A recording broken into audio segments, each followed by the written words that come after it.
Donc voilà, la musique de la Renaissance, au fond, il y a de la musique sacrée, puis il y a de la musique profane. Ça, c'est pas nouveau. On avait déjà cette dualité-là au Moyen Âge. À la Renaissance, la musique sacrée, on a beaucoup de choses qui relèvent justement de l'école franco-flamande, notamment votre Messe Pangelingua de Josquin-des-Prés. Vous avez ça dans vos écoutes, vous avez des notes là-dessus. Allez jeter un coup d'œil à cette pièce-là parce que c'est très, très représentatif de la nouvelle approche franco-flamande avec le contrepoint imitatif, les voix qui entrent en alternance, les tierces et les sixtes qui sont plus consonantes et ainsi de suite. Donc, Josquin-des-Prés, c'est un grand nom de la polyphonie du début du 16e siècle. Pour ceux qui en voudraient d'autres, il y aurait Palestrina, qui serait un nom très très important de la polyphonie a cappella du 16e siècle. Il y en a plusieurs autres, mais donc tous ces compositeurs rattachés à l'école franco-flamande, plus Palestrina, ce serait sans doute les plus importants. Du côté de la musique profane, on a deux genres qui se développent, qui sont très similaires, un en France et un en Italie. En France, on a justement ce qu'on appelle la chanson polyphonique française, et en Italie, le madrigal. Au fond, les différences entre les deux sont assez superficielles. C'est essentiellement une différence de langage. La chanson polyphonique française est en français, le madrigal est en italien. Le madrigal va refléter davantage d'influences de musique populaire italienne du 14 et du 15e siècle, notamment certaines danses comme la frottole, qui vont être moins populaires puis moins présentes dans la musique française. Mais pour le reste, chanson polyphonique française, madrigal italien, c'est très très semblable. C'est la musique profane de la Renaissance, à travers laquelle on voit vraiment cette mise en évidence des idéaux humanistes. Alors, comment est-ce que la musique profane de la Renaissance met en évidence ces idéaux humanistes de toutes sortes de façons? Premièrement, c'est une chanson à texte. Donc, c'est un idéal de l'humanisme. On veut raconter des histoires. On veut mettre en scène l'être humain. On veut mettre en scène des histoires, des personnages. On veut qu'il y ait une interaction. On veut qu'il y ait une morale. On veut qu'il se passe quelque chose, et ainsi de suite. Donc, la musique n'est plus là pour servir Dieu, mais la musique est là pour illustrer la condition humaine sous tous ses aspects, dans ce qu'elle a de plus glorieux, mais aussi de plus ridicule. Donc, dans la chanson polyphonique française, des fois, on va raconter des grandes batailles, puis des fois, on va raconter l'histoire un peu folichonne d'un gars et une fille qui vont porter leur cochon au marché, puis qui ont envie de se livrer à des ébats sexuels au milieu du pré. Donc, des fois c'est drôle, des fois c'est absurde, des fois c'est épique. Et c'est ça la musique de la Renaissance. C'est une musique qui cherche à étudier l'être humain sous toutes ses facettes, non pas comme une marionnette de Dieu ou du diable, mais comme une créature dotée de libre arbitre et qui va vivre toutes sortes d'aventures. Les valeurs véhiculées par la chanson polyphonique française vont justement refléter celles de l'humanisme. On voit un certain déclin de l'emprise de la religion sur l'art du 16e siècle, qu'on remarque autant en art visuel, avec par exemple de plus en plus de représentations de scènes mythologiques, puis de personnages féminins plus ou moins dévêtus, puis ainsi de suite. Donc il y a cette nouvelle liberté par rapport au corps, par rapport à la représentation du corps, et c'est doublé d'une redécouverte donc de l'art classique, de la pensée grecque. Et donc, autant le Moyen Âge s'est beaucoup déroulé sous l'emprise de la morale judéo-chrétienne, autant la Renaissance marque au contraire une certaine forme de retour à la pensée grecque. Je vous disais tout à l'heure qu'on avait là les deux piliers de la civilisation occidentale. Il y a un peu une espèce de mouvement de pendule qui s'effectue de l'un à l'autre. L'Antiquité plus régi par la pensée grecque, le Moyen Âge plus sous l'emprise de la morale judéo-chrétienne, et à la Renaissance, oups, la pensée gréco-romaine commence à reprendre davantage d'importance. Avec évidemment l'avancement de la science, avec le développement du modèle héliocentrique, avec la remise en question de plus en plus forte de plusieurs choses qui sont écrites dans la Bible, avec Copernic, puis Galilée, puis l'héliocentrisme, on se rend compte que la Terre n'est pas nécessairement au centre de l'univers, contrairement à ce qui était sous-entendu par la Bible.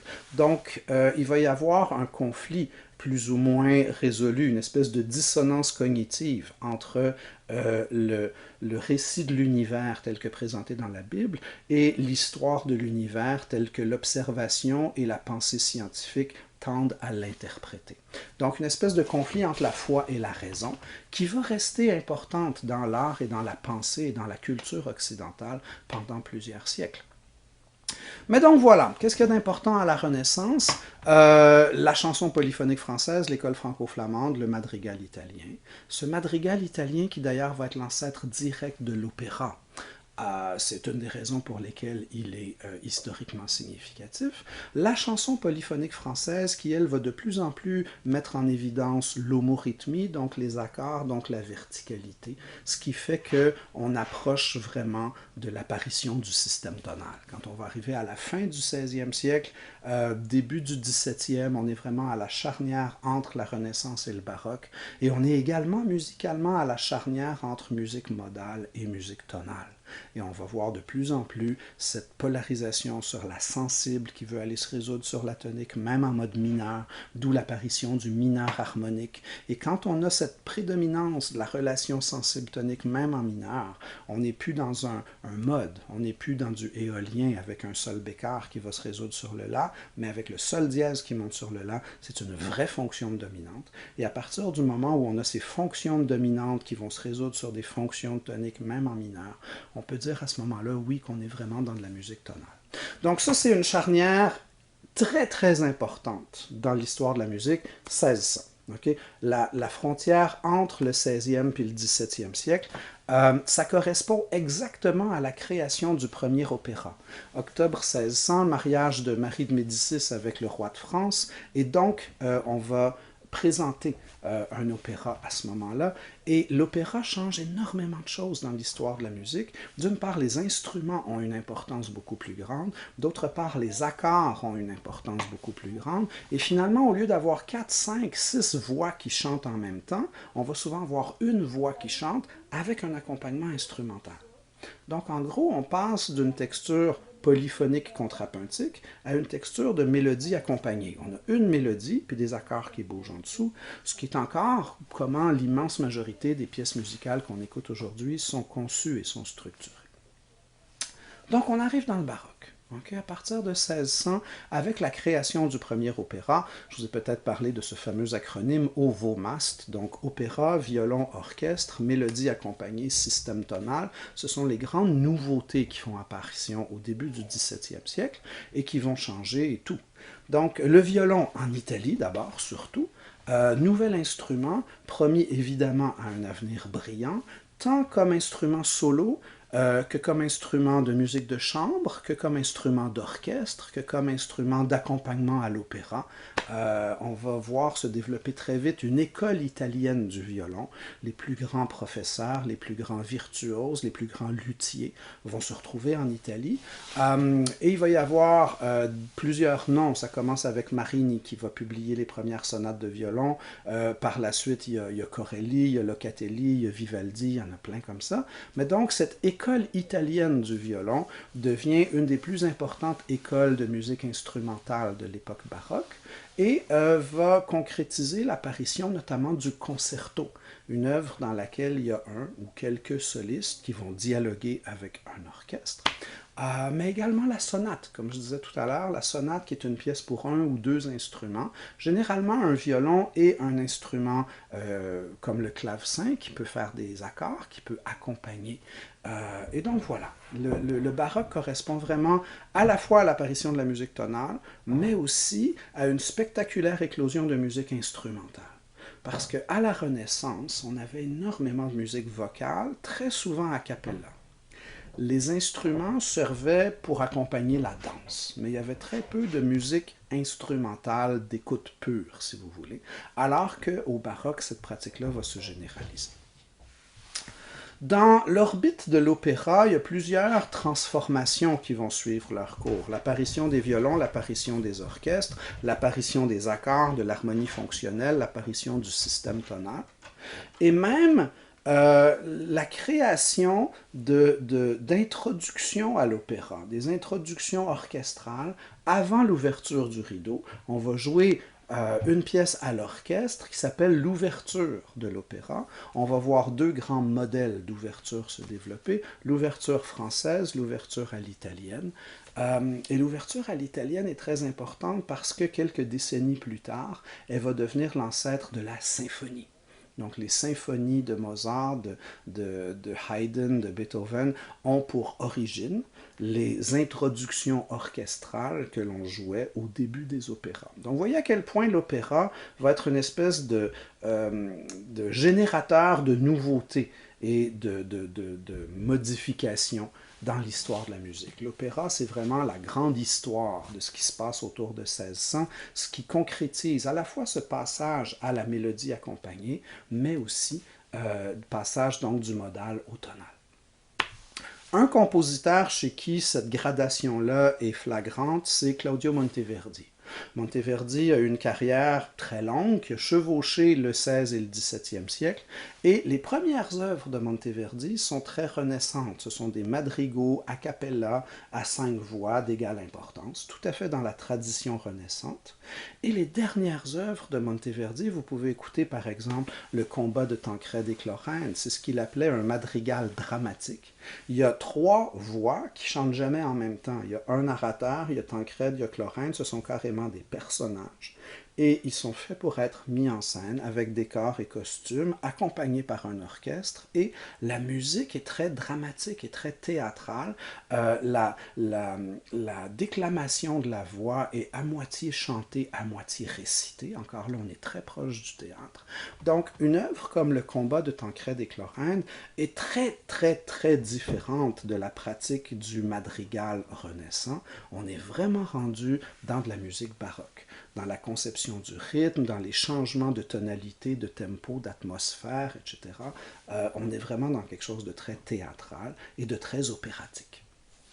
Donc voilà, Monteverdi fait un peu en musique ce qu'a fait Michel-Ange en art visuel. Les œuvres de jeunesse de Michel-Ange sont très renaissantes. Ses dernières œuvres à la fin de sa vie sont beaucoup plus dramatiques et spectaculaires et baroques. Donc on a un peu la même chose avec Monteverdi. On voit l'espèce de gradation au fil des années de la Renaissance vers le baroque. Au fond, c'est un peu ce que va faire Beethoven aussi. Beethoven, lui, fait la transition entre le style classique puis le romantisme. Mais vous avez de ces compositeurs dont on peut voir tout au long de l'évolution l'apparition de nouvelles idées, de nouvelles préoccupations esthétiques, de nouvelles conceptions de ce qu'est la beauté, et qui vont vraiment entraîner un changement de paradigme dans la conception de la pensée artistique. Donc ça, c'est votre baroque. L'opéra est incontournable, l'apparition des concertos, l'école italienne du violon, c'est ce qui est très important, et tout ça va culminer avec la musique de Jean-Sébastien Bach. Bach représente vraiment l'apogée de cette conception monothématique et polyphonique de la musique.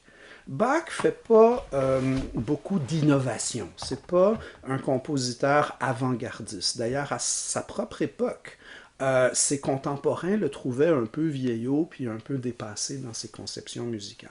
Ce que Bach fait, c'est une géniale et spectaculaire synthèse de tout ce qui s'était fait à son époque, c'est-à-dire essentiellement la synthèse de la polyphonie et de l'harmonie, donc de la conception horizontale et de la conception verticale.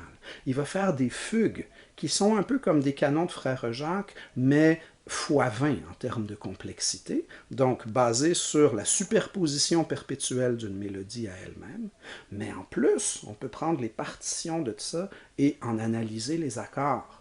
Et il va complètement respecter toutes les lois du système tonal, les résolutions des sensibles sur les toniques, les dominantes secondaires, les marches modulantes, les changements de tonalité, etc., etc. La meilleure image pour décrire la musique de Bach, c'est celle ou bien des mots croisés ou bien du sudoku, c'est-à-dire une espèce d'immense assemblage de notes dans lesquelles chacune a à la fois du sens horizontalement parce qu'elle fait partie d'une ligne mélodique, mais aussi verticalement parce qu'elle fait partie d'une fonction harmonique. Donc il y a une espèce d'intégration totale des deux dimensions de la musique dans l'œuvre de Bach, qui n'a jamais été égalée depuis. Il n'y a jamais personne qui a réussi avec autant d'aisance à superposer un thème à lui-même en le variant à l'infini. Le génie de Bach va triompher notamment dans cette spectaculaire messe en si mineur, dont vous avez sans doute le Kyrie dans vos écoutes. Alors, on a un thème qui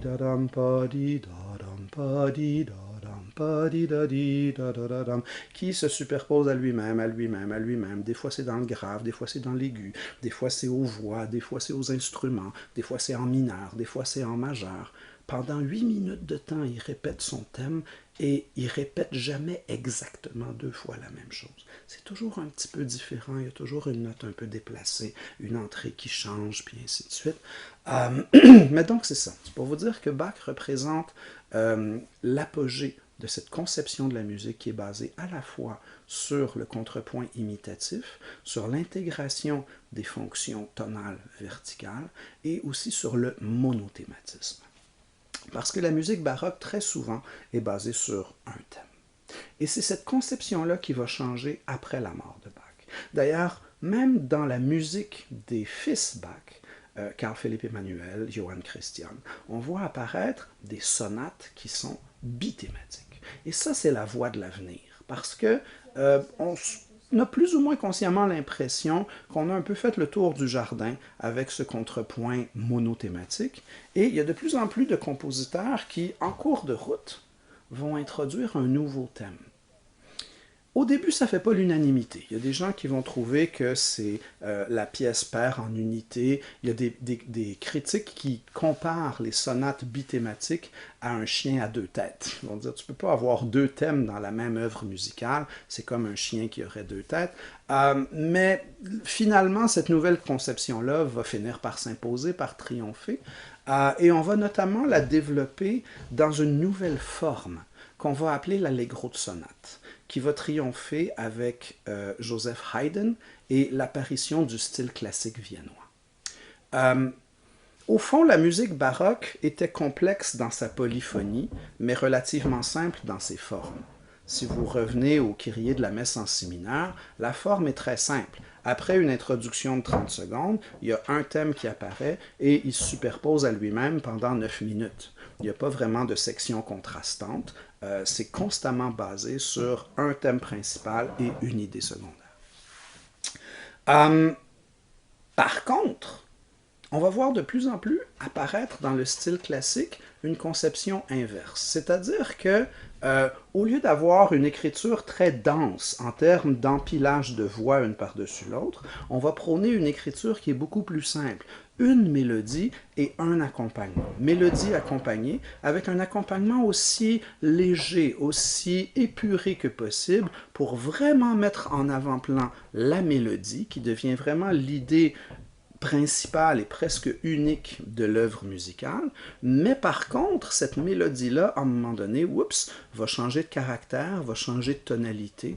Elle était rythmique, elle va devenir mélodique. Elle était en majeur, elle va devenir en mineur. Donc, la mélodie va changer de caractère. On va voir apparaître une deuxième, éventuellement une troisième mélodie, ce qui crée des formes plus complexes, parce qu'on a des zones dans lesquelles le premier thème est plus important, d'autres dans lesquelles le deuxième thème est plus important, et ainsi de suite.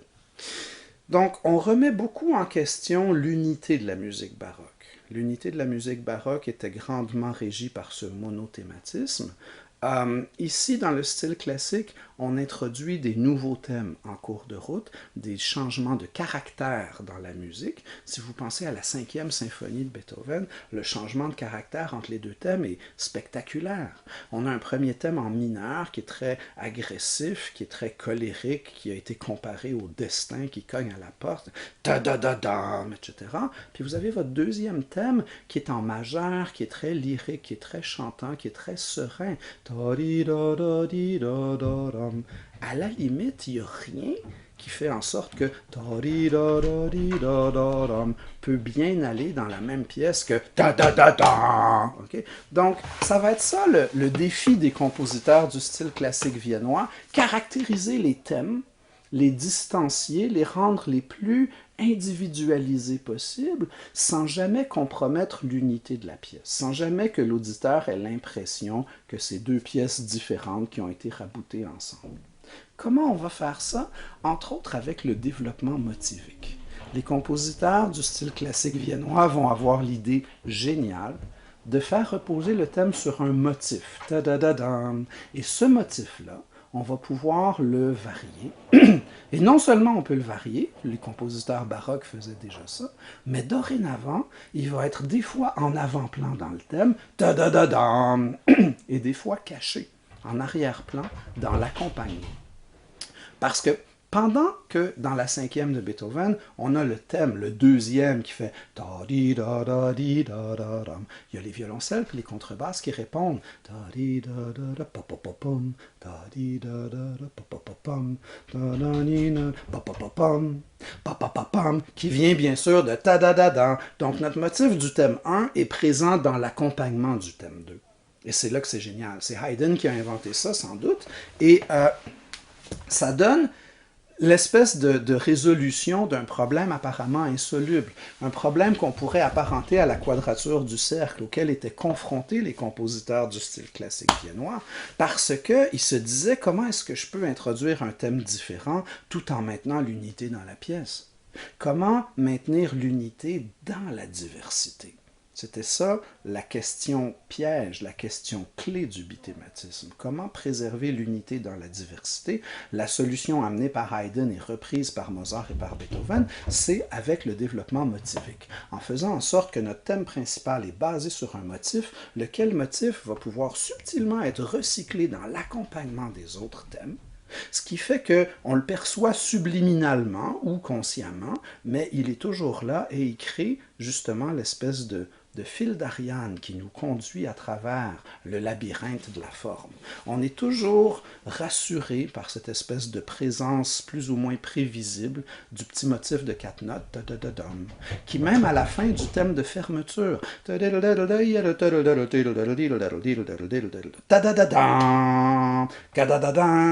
tout ça c'est le motif. Il y a un motif, il y a 4 notes, puis sur les 4 notes, il y en a 3 pareilles. Fait qu'au fond, il y a 2 notes dans le motif. Une répétée, puis l'autre jouée une fois. On ne peut pas imaginer une base plus simple. On ne peut pas imaginer un matériau plus simple comme point de départ à une composition musicale. C'est un peu comme si Beethoven avait décidé d'écrire un mouvement de symphonie à partir d'un atome d'hydrogène. Okay? C'est un motif qui est tellement simple. Et néanmoins, Beethoven réussit à le simplifier encore dans son développement. Si vous écoutez comme il faut le développement de l'allegro de la 5e symphonie, le motif de 4 notes se réduit à 2 notes, puis éventuellement à une seule note. Là, on n'est même plus dans l'atome d'hydrogène, il est rendu à un électron tout seul. Puis à partir de là, il va repartir puis reconstruire sa forme. Mais donc, c'est pour vous dire, comment est-ce que le style classique viennois va se démarquer du baroque? Ben, essentiellement avec le bithématisme, avec les formes ternaires. Parce que la musique instrumentale baroque obéissait souvent à une forme binaire avec reprise. La musique du style classique viennois, au contraire, utilise souvent des formes ternaires. Exposition, développement, réexposition, souvent même avec une 4e section qui vient se rajouter à la fin, surtout chez Beethoven, la très célèbre coda. Donc, on a des formes plus élaborées, on a des formes plus complexes dans lesquelles il y a plus de sections et dans la section desquelles on retrouve plus de thèmes. Parce que la musique baroque était monothématique, la musique du style classique viennois, si on prend notre exposition de notre allegro de sonate, il y a un thème 1 dans une tonalité X, il y a un thème 2 dans une tonalité Y, et il y a 1 ou 2 thèmes de fermeture après ça. Donc il y a plein de thèmes. On dit bithématisme, mais ça ne veut pas dire qu'il y en a juste 2, ça veut dire qu'il y en a au moins 2, puis généralement 3 puis 4. Alors voilà, ça c'est votre style classique viennois, articulé autour de la forme allegro de sonate. On a à l'époque la symphonie qui fait son apparition, qui était calquée sur le modèle de l'ouverture à l'italienne. Donc Haydn, Mozart, Beethoven vont écrire des centaines de ces symphonies, de ces sonates et des œuvres de musique de chambre, notamment des trios, mais surtout des quatuors à cordes. Qui obéissent pas mal tout au même principe formel. Le premier mouvement d'une pièce, ça va souvent être un allegro de sonate. Le deuxième mouvement, généralement, c'est un mouvement lent, de forme ABA, qu'on appelle parfois la forme lead. S'il y a 4 mouvements, votre troisième, ça va être un menuet ou un scherzo et trio. Et le 4e mouvement va souvent être un rondo. Mais ça peut être autre chose, ça peut être un thème et variation, mais bon. En gros, c'est l'espèce de portrait robot de l'œuvre classique en 3 ou 4 mouvements. Et ce schéma-là va s'appliquer, si on l'a pour 1 ou 2 instruments, on appelle ça une sonate. Si on l'a pour 3 ou 4 instruments, on appelle ça un trio ou un quatuor, c'est de la musique de chambre. Si on l'a pour 80 musiciens, on va appeler ça une symphonie. Au fond, qu'est-ce que c'est qu'une symphonie? C'est comme une sonate, mais pour orchestre. Okay? Au niveau de la forme, c'est le même concept. 3 ou 4 mouvements. On commence et finit par un mouvement rapide, un mouvement lent quelque part au milieu, puis ainsi de suite. Donc, au fond, une symphonie, c'est une sonate pour orchestre calquée sur le modèle de l'ouverture à l'italienne. Le style classique viennois va vraiment s'éloigner de la musique de danse. Okay? La musique baroque était encore, la musique instrumentale baroque, était beaucoup ancrée dans la musique de danse. C'est pour ça qu'il y a tellement de mouvements qui s'appellent allemande, courante, sarabande, gigue, menuet, gavotte, etc., parce qu'on réutilisait les rythmes et les chiffres indicateurs et le tempo des danses. On ne dansait pas nécessairement toujours là-dessus, mais l'influence de la musique de danse était encore extrêmement présente. Avec le style classique viennois, la musique instrumentale finit de s'affranchir complètement de ses origines de danse et devient vraiment une forme d'art autonome et détachée. Donc, il n'y a plus de nécessité au style classique de rappeler sur quelle danse était basé tel ou tel mouvement. Et d'ailleurs, même le menuet, le troisième mouvement de la symphonie, va éventuellement arrêter de s'appeler un menuet parce qu'on les joue de plus en plus vite, puis on n'est de toute façon plus dans le tempo du menuet. Donc, ce mouvement de la symphonie, qui au début du style classique s'appelait le menuet, éventuellement va simplement s'appeler le scherzo. Donc voilà, vous avez votre style classique viennois. Vu que c'est classique, c'est basé sur la clarté, l'équilibre, la symétrie, l'économie des moyens. Écoutez notamment le mouvement lent du concerto piano de Mozart et vous allez voir à quel point cette écriture-là est presque minimaliste. À tel point il y a peu de notes et Mozart va créer énormément de musique avec très peu de notes. Le thème de l'orchestre, entre autres, qui est pratiquement rien d'autre qu'une gamme qui descend, mais avec ce thème d'une simplicité, d'un dépouillement extrême, Mozart déploie des pages de développement et d'une musique qui est extrêmement touchante et extrêmement belle et harmoniquement riche. Donc voilà, si l'esprit classique consiste beaucoup à faire beaucoup avec peu, donc c'est le concept de l'économie des moyens, peut-être qu'on le retrouve jamais autant que dans la musique de Mozart. Le less is more, que disaient les musiciens de cool jazz. Donc, si on met moins de notes, celles qui restent ont plus d'impact. Mozart avait très bien compris ça, d'où l'idée d'économie des moyens. Donc, dans nos trois compositeurs classiques, Haydn représente un peu le pionnier, celui qui va jeter les bases du langage, des formes, du bithématisme, de l'allegro de sonate et ainsi de suite. Mozart représente l'apogée, parce que justement, il est celui qui va peut-être faire le plus de musique avec le moins de notes, et Beethoven marque cette transition vers le romantisme. On sent parfois chez Beethoven que l'économie des moyens n'est pas son souci principal, et si ça lui prend 2000 notes pour passer son message, il va toutes les écrire, chacune des 2000. Donc, il y a déjà une espèce d'exubérance héroïque dans la musique de Beethoven qui le fait se distancer un peu des idéaux de clarté, d'économie des moyens du style classique. Le romantisme en musique, c'est tout le 19e siècle. Ça commence avec Beethoven, ça finit en gros avec Wagner et Liszt et les compositeurs qu'on va appeler les post-romantiques comme Mahler, puis Richard Strauss, puis ainsi de suite. Mais en gros, ce qui caractérise le romantisme en musique, c'est 1. La valorisation des extrêmes, 2. L'expression des sentiments et 3. L'assouplissement des formes. Donc la valorisation des extrêmes, on va avoir des pièces extrêmement longues, d'autres extrêmement brèves. On va avoir des pièces pour orchestre extrêmement volumineux, d'autres pour 1 ou 2 musiciens. On va rajouter des notes à chaque bout du clavier pour avoir accès à des notes extrêmement graves versus extrêmement aiguës. On va inventer des instruments spécialisés comme le piccolo ou le tuba, puis le contrebasson, puis ainsi de suite, l'octobasse pour avoir accès vraiment aux notes les plus extrêmes du registre. Les nuances, ça va être non plus 2P ou 2F, mais 3 puis 4, donc des nuances extrêmes. Et voilà, donc des fois les œuvres sont interminables, des fois elles sont minuscules, on a beaucoup de miniatures, on a des opéras qui durent des heures, donc la musique romantique va valoriser les extrêmes à plusieurs égards. Alors que le style classique favorisait une grande clarté dans le discours, notamment au niveau de l'harmonie. C'est facile, quand on écoute Haydn ou Mozart, très souvent on a une bonne idée de la fonction harmonique sur laquelle on se trouve et on entend très bien les cadences. Quand on écoute du Chopin, du Liszt, du Wagner, c'est comme moins évident.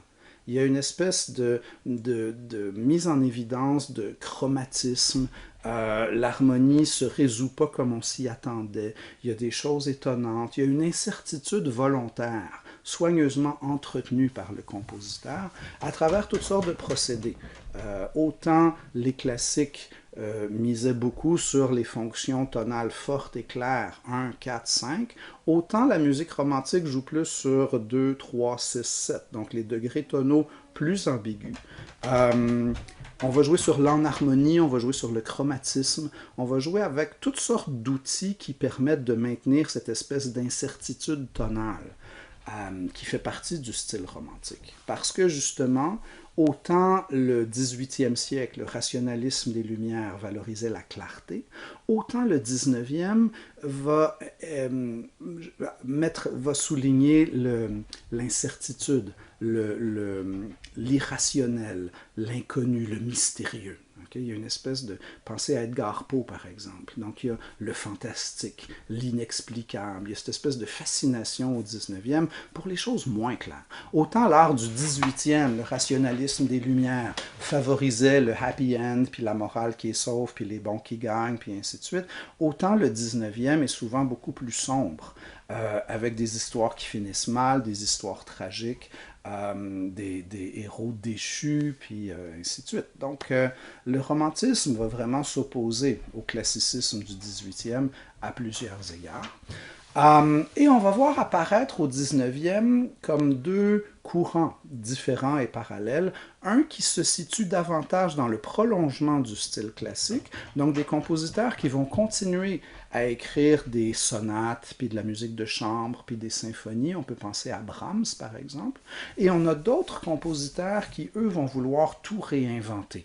On peut penser à Wagner, par exemple. Wagner va non seulement dessiner et inventer le propre théâtre dans lequel il veut présenter ses opéras, il va inventer certains instruments. Il a inventé le tuba wagnérien parce qu'il n'était pas content des instruments existants.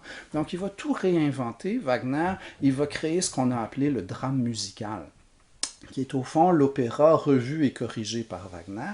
Qu'est-ce qu'il y a de différent et de vraiment important dans le drame musical? C'est que Wagner va littéralement associer un thème musical, une mélodie, à certains éléments et certains personnages fondamentaux dans son histoire.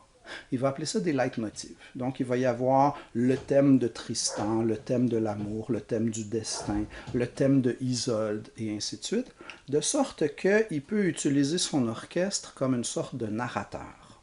Et ça, c'est l'ancêtre direct de la pratique hollywoodienne, de la musique de film, dans laquelle les personnages principaux sont eux-mêmes représentés par des thèmes qui leur sont particuliers. Il y a le thème de Darth Vader, la marche impériale, il y a le thème de la princesse Leia, le thème d'amour entre Leia puis Han Solo, le thème de Luke Skywalker, etc. Donc, la musique de film hollywoodienne va vraiment reprendre cette idée de leitmotiv et cette idée de thème musical spécifiquement associé à un personnage ou à une situation. Vous avez bien sûr le thème de l'anneau dans Le Seigneur des Anneaux, vous avez le thème des elfes, vous avez le thème des nains, puis ainsi de suite. Donc, ça vient de Wagner, cette idée de créer des leitmotivs pour utiliser l'orchestre. Wagner le voyait comme le cœur dans la tragédie grecque. Il voulait utiliser l'orchestre comme un narrateur et ou comme le cœur dans la tragédie grecque à travers la superposition des leitmotifs et l'utilisation des thèmes, de sorte que quelqu'un qui connaît la symbolique des thèmes est capable de suivre, ni plus ni moins, l'histoire dans sa tête à mesure qu'il entend les mélodies. Et parfois, la même mélodie peut être orchestrée différemment ou harmonisée différemment pour sembler plus triste ou plus triomphante, ou ainsi de suite. Donc, les thèmes vont eux-mêmes changer de caractère en cours de route. Cette idée-là était fortement inspirée de ce que Berlioz avait fait en 1830 avec la symphonie fantastique. Déjà dans la symphonie fantastique, il y avait un thème, c'est une symphonie à programme, qui représentait la bien-aimée, qui représentait l'objet de l'adoration du narrateur, et ce thème-là changeait de caractère selon le développement de l'histoire, jusqu'à ce qu'à la fin, quand la bien-aimée est morte et elle apparaît en enfer sous les traits d'une sorcière, ben, le thème est rendu grimaçant puis sarcastique à l'extrême. Donc voilà, vous avez Berlioz et son idée fixe qui inspire Wagner et ses leitmotifs dans le drame musical, qui lui-même va inspirer les compositeurs Korngold et compagnie, les compositeurs de l'âge d'or hollywoodien, qui eux-mêmes vont influencer John Williams et qui lui-même influencent beaucoup des compositeurs de jeux vidéo aujourd'hui. Donc, ces idées-là sont transmises, non seulement d'une génération à l'autre, mais d'un médium à l'autre. Dans ce cas-ci, de la symphonie à l'opéra, au film et aux jeux vidéo. Donc voilà, le romantisme va finir à peu près en même temps que le 19e siècle. Il dure beaucoup plus longtemps en musique que dans les autres arts. Okay? En littérature, en art visuel, en 1860, le romantisme c'est fini, mais la musique va vraiment s'accrocher au romantisme et le faire durer beaucoup plus longtemps, pour différentes raisons sur lesquelles je ne développerai pas trop aujourd'hui, mais disons simplement que la musique c'est peut-être le plus romantique de tous les arts. Donc, on a encore aujourd'hui une conception de la musique qui est très, très romantique. Souvent, je demande à mes étudiants qu'est-ce que c'est que la musique, puis ils me disent c'est l'art de traduire des émotions en son. C'est une définition qui est très valable, mais elle est aussi très romantique. Okay? Donc, cette association de la musique avec l'émotion est en soi une idée romantique. Au 18e siècle, on ne définissait pas la musique comme ça. Au 18e, on définissait la musique comme l'art de rendre les sons agréables à l'oreille. Donc, on ne parlait pas vraiment de sentiment, on parlait d'agrément. Puis il y a une nuance, puis elle est significative, puis elle est importante. Donc, au fond, au 18e siècle, ce qui est important, c'est que ce soit cute, c'est que ce soit agréable, c'est que ça s'écoute bien. Alors qu'au 19e, ce qui devient important, c'est que ça exprime quelque chose. Puis vu qu'on ne vit pas toujours juste des choses agréables, ça se peut qu'on exprime des choses désagréables. Donc ça se peut que ce soit plus cute, ça se peut que ce soit plus agréable à l'oreille, mais ça va être de la musique quand même, parce que c'est porteur d'un message, d'une intention, de quelque chose qui nous renseigne au fond sur, en quelque part, la nature humaine. Donc c'est ce que cherche à faire le romantisme. Et tout ça va nous mener aux portes du 20e siècle. Rendu là, on est rendu avec la modernité. Il y a une date importante à retenir en musique, c'est 1889. C'est le centenaire de la Révolution française et c'est le moment où Claude Debussy va entendre des musiques qui viennent d'Asie. Il va entendre de la musique de Bali, de Java, du Japon. Il va entendre énormément de musique pentatonique. Et là, il va un petit peu défaire ce qu'avaient fait les Grecs 2400 ans plus tôt. Les Grecs étaient passés d'une musique pentatonique à diatonique. En 1889, Debussy va faire le chemin inverse et il va laisser de côté la musique diatonique puis il va revenir au pentatonisme.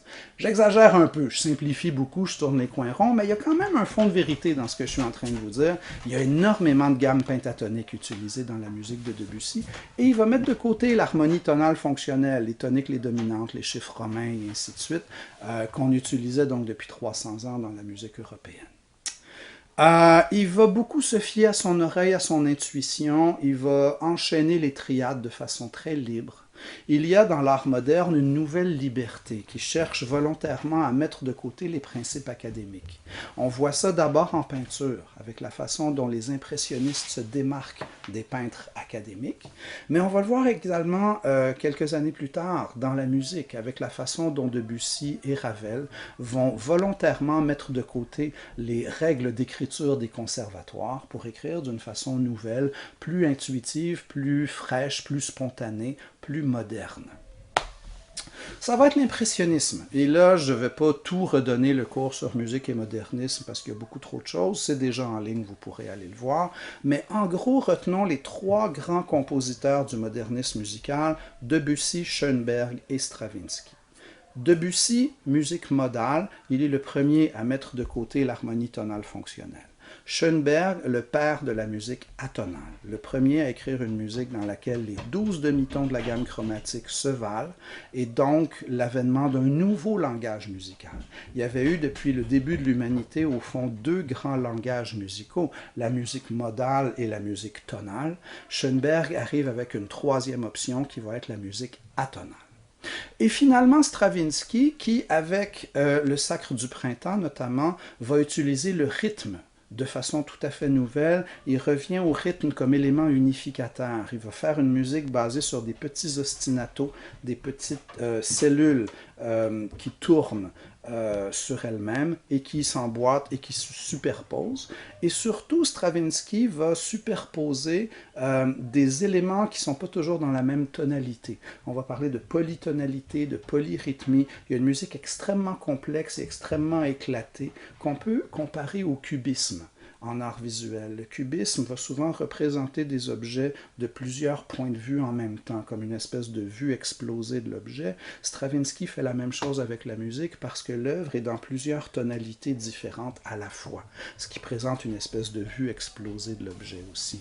Cette idée de déconstruction de l'œuvre d'art est un thème fondamental de l'art moderne et on va le voir se manifester de différentes façons chez Stravinsky et chez Schoenberg. Déconstruction du langage tonal, donc éclatement de la tonalité, mais aussi des constructions au niveau de superposition de tonalités différentes, superposition de chiffres indicateurs différents, superposition de rythmes différents, ce qui crée à la fois quelque chose de chaotique et d'organisé. C'est chaotique parce que c'est hétérogène, mais c'est organisé parce que c'est récurrent, et on entend les périodes, et on peut prévoir le recommencement de la boucle, et ainsi de suite. Donc voilà, vous avez Debussy, vous avez Schoenberg, vous avez Stravinsky qui sont un peu la sainte trinité du modernisme musical. Trois avenues différentes, trois options différentes, mais qui couvrent vraiment l'essentiel de la première moitié du 20e siècle en ce qui est trait à la musique entre guillemets classique ou savante. Vous allez avoir à partir de 1950 l'apparition de toutes sortes de nouveaux phénomènes comme l'électroacoustique avec Stockhausen. Vous allez avoir le minimalisme dans les années 60 avec des compositeurs comme Philip Glass, comme Terry Riley, comme Steve Reich. Il y a beaucoup de choses qui vont apparaître, mais déjà là, on ne sait plus trop si on est encore dans le modernisme ou plutôt dans le postmodernisme. Il y aurait une bonne démonstration à faire du fait que les minimalistes américains sont beaucoup plus postmodernes que modernes. Là, on est rendu dans des espèces de nuances sémantiques, mais au fond, pour les fins du cours, de l'évaluation, des examens, etc., la musique classique ou concertante de tradition européenne finit avec Debussy, Schoenberg et Stravinsky. Si vous avez une bonne connaissance des pièces de ces compositeurs-là, vous ne devriez pas avoir de difficultés avec l'examen. Donc c'est ça. Il y a aussi un compositeur un peu marginal qui était Erik Satie dans Parade. Satie est intéressant parce que justement il représente une forme de prémonition du postmoderne. On a souvent associé le postmoderne avec l'idée de pastiche, l'idée de citation, l'idée de collage d'éléments stylistiques disparates.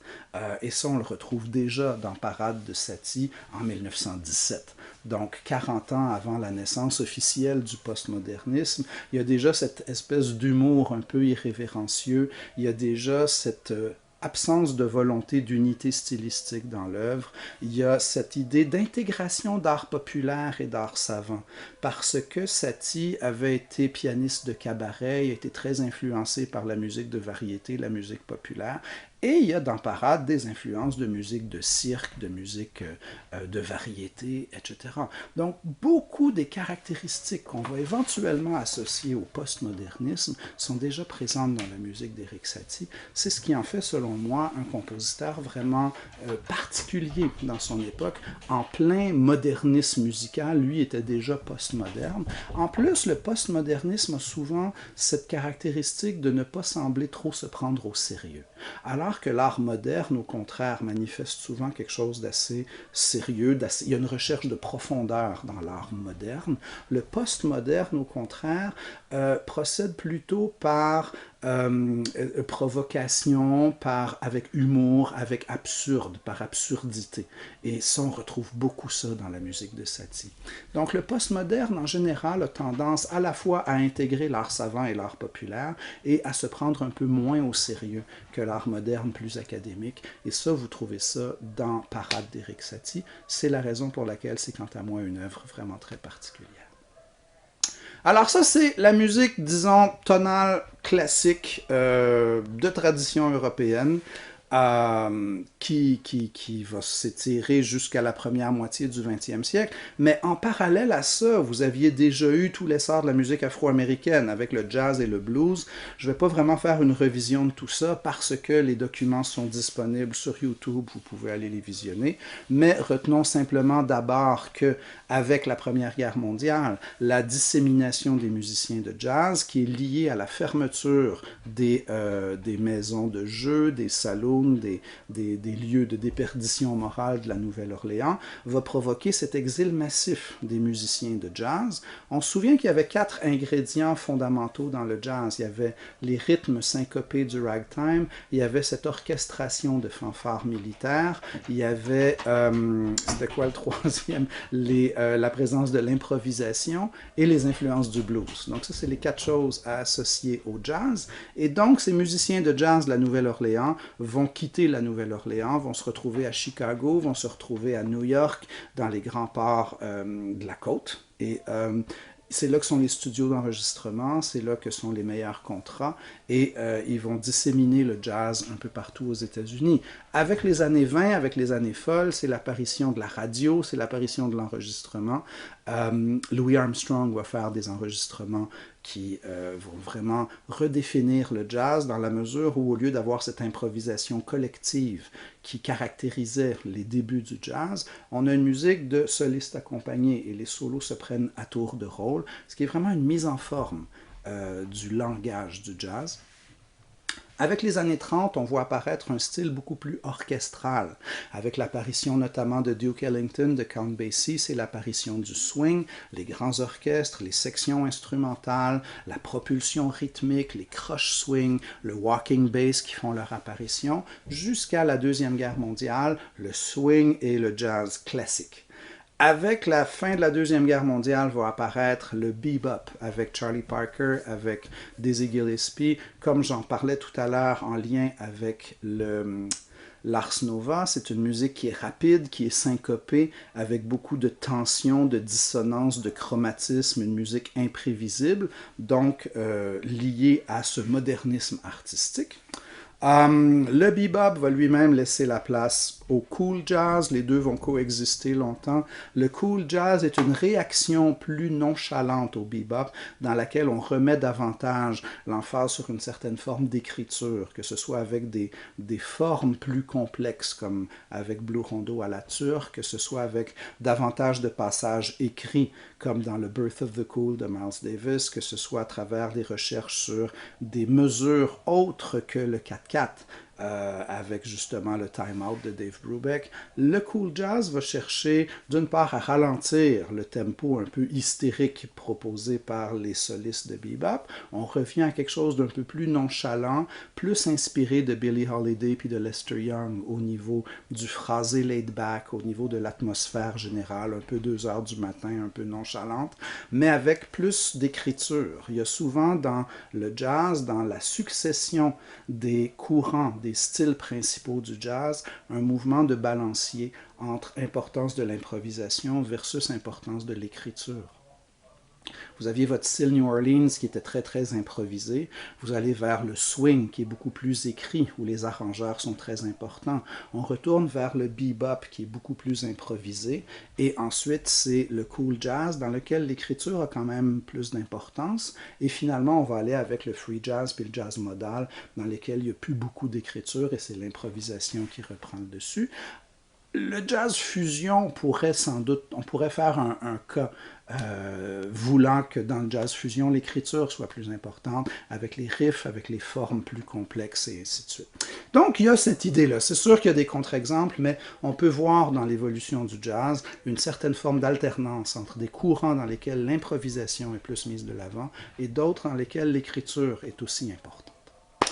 Voilà, donc je pense que ça fait rapidement le tour. Comme je vous disais, les choses sur le 20e siècle sont tellement variées et tellement stylistiquement contrastantes que je ne peux pas vraiment résumer tout ça en quelques phrases. Le mieux serait que vous revisionniez les documents respectifs sur le rock, sur le jazz, la musique afro-américaine et populaire. Mais je pense qu'avec le cours d'aujourd'hui, avec la révision d'aujourd'hui, vous avez quand même quelque chose qui vous permet de faire des Grecs au modernisme classique et le reste est déjà sur YouTube. Donc j'espère que cette revision vous aura fait une certaine forme de débroussaillage intellectuel, que vous pourrez prendre des notes par rapport à ça et que vous serez donc mieux équipé et outillé pour affronter ce sympathique examen final que je m'en vais vous concocter très bientôt. Donc portez-vous bien, lavez-vous les mains, restez en dedans, étudiez fort et à très bientôt. Bye bye.